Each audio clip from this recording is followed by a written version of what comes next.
अब ये 40 साल से आपकी जर्नी है, तो डेफिनेटली हम जब कोई बड़ी चीज करने की कोशिश करते हैं तो चैलेंजेस आते हैं। तो आपके जर्नी में क्या आप एक दो चैलेंज शेयर कर सकोगे? देखिए, एजुकेशन सेक्टर जो है, इसमें सबसे पहला चैलेंज तो आता है रेगुलेशंस का और पॉलिसीज का। कि हमारे यहाँ पे it's a heavily regulated sector even now. Correct. हम जो फीस चार्ज करते हैं बच्चों से वो रेगुलेटेड है, हम जो सैलरी स्टाफ को देते हैं वो रेगुलेटेड है, हम कितने एडमिशन्स दे सकते हैं, किस प्रोसेस से एडमिशन्स दे सकते हैं, ये सब रेगुलेटेड होता है। करेक्ट। रेगुलेशंस का प्रॉब्लम एज सच नहीं होता जब तक वो कंसिस्टेंट हो, सेम हो। करेक्ट। हमें उसका फोरसाइट होती है, अगले 3 साल 5 साल वही पॉलिसी रहेगी। मुझे याद है कि 2005-6 में आउट ऑफ नोवेयर हमारे सीट्स, जो AICTE हमारे रेगुलेटरी बॉडी है, उन्होंने मुझे अभी मालूम नहीं, 20 साल पुरानी बात है इसलिए इतने अच्छे से याद भी नहीं होता मुझे, बट एकदम से उन्होंने हमारी सीट 100 सीट से कम कर दिए थे। Okay. Now this was first and foremost, मैं भी बिजनेस में नया था, तो मेरे लिए आते आते शौक मिला मुझे कि यार हमारे सीट्स ही कम हो रहे, सीट्स कम होना मतलब एडमिशन्स कम होना मतलब रेवेन्यू कम होना, and you know the cascading effect of this issues. Correct. तो पहली बार तो गवर्नमेंट ऑफिस में जाना, वहाँ पे पहले तो समझना कि बाबा हमारे सीट्स कम क्यों हुए हैं। मुझे याद है कि तो लॉजिक नहीं था उस टाइम पे भी। एक इरैशनल चीज तो डिफेंड करना, थोड़ा सा लीड करना, थोड़ा सा documentation point of view strongly present करना, और वो उस 3 महीने के प्रोसेस में जाना जहाँ पे हमारे सीट्स रिस्टोर हो पाए। करेक्ट। ये एक अनसर्टन और पेशेंस भरा जर्नी था। करेक्ट। करेक्ट। मेरे लिए बहुत अर्ली था मेरे लाइफ में कि मुझे ये सीखने ही मिला।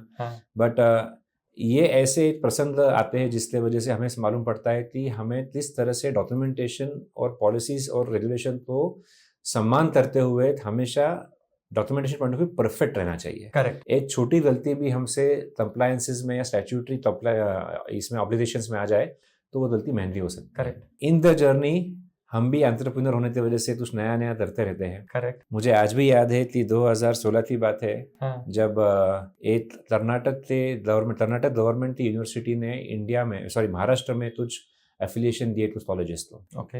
हमने भी लिया वो एफिलिएशन, बिकॉज हमें लगा कर्नाटक स्टेट गवर्नमेंट यूनिवर्सिटी है तो कुछ गलत नहीं होगा। करेक्ट। हमने उस एफिलिएशन लेकर बच्चों को एनरोलमेंट दिया। उन बच्चों ने 1-2 साल 3 साल पढ़ाई करी हमारे साथ।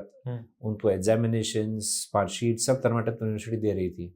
ऑल ऑफ अ सडन 2016 की बात है कि ये UGC जो हमारी मेन रेगुलेटरी बॉडी है सारी यूनिवर्सिटीज ऑफ इंडिया की, उन्होंने उस कर्नाटक यूनिवर्सिटी पे पाबंदी लाई। ओके। हाँ, अब वो तो गवर्नमेंट यूनिवर्सिटी थी। उन्होंने तो हाथ ऊपर कर दिए थी, यार ये तो अभी UGC ने हम पे कुछ डायरेक्टिव लाया है, तो ये तो अभी हम क्या करें। जबकि हमारे सामने 200 बच्चे थे करेक्ट जिन्होंने एनरोलमेंट किया था। वो 200 बच्चों ने एनरोलमेंट किया था हम पे भरोसा रखकर। करेक्ट। थोड़े दिन तो हमने लीगल फाइट किया कि बाबा we should get a legal recourse to this matter. Correct. But फिर वो 200 बच्चों का प्रेशर भी आता रहा, टाइम जैसे जा रहा है उन सबका करियर स्टेज पे था।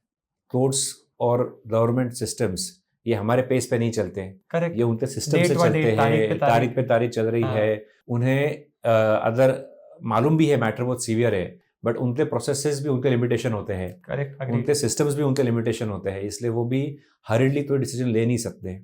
मुझे याद है कि ये एक अनएक्सपेक्टेड पूरा एक वातावरण, एक सिचुएशन हमारे सामने आया था। उसमें से बाहर आने के लिए फिर we found out a different university. We established a credit transfer mechanism between Karnataka University and that new university of ours. उस टाइम पे हम यूनिवर्सिटी नहीं थे। ओके। अच्छा। तो we had to establish through a different university. हमने उसका permission government से लिया, क्योंकि एक बार हमने गलती कर दी थी, तो हमने उसका परमिशन UGC से लिया पहले, और सभी बच्चों को विद फुल फीस हमने उस यूनिवर्सिटी में ट्रांसफ़र किया। आज वो 200 प्लस बच्चे हमें थैंक यू बोलते हैं और हमें अप्रिशिएट करते हैं कि even though that was uncertain time for them. They were all angry with us, they were frustrated with us. We kept our patience कि बाबा हमें इसमें से बाहर निकालना है। इस टाइम पे पैसा इंपॉर्टेंट नहीं होता है, बच्चों का करियर इंपॉर्टेंट होता है। करेक्ट। उनका 1 साल मतलब एक बहुत पूरा साल चले जाएगा अगर कुछ भी गलती इसमें हुआ तो। ये प्रोसेस किया। ये आपने 2 चैलेंजेस बोले, इसलिए जो एकदम टॉप ऑफ द माइंड मुझे ध्यान में आया वो मैंने शेयर किया आपसे। चैलेंजेस रोज आते हैं और हमें अनसर्टेनिटीज रोज आते रहते हैं, हमें रोज उन्हें फेस करना पड़ता है। बट ये 2 मेरे पूरे 22 साल के जर्नी के इंपॉर्टेंट माइलस्टोन्स थे, जहाँ पे I was put in the corner and I think so by Lord's blessings I was able to come out of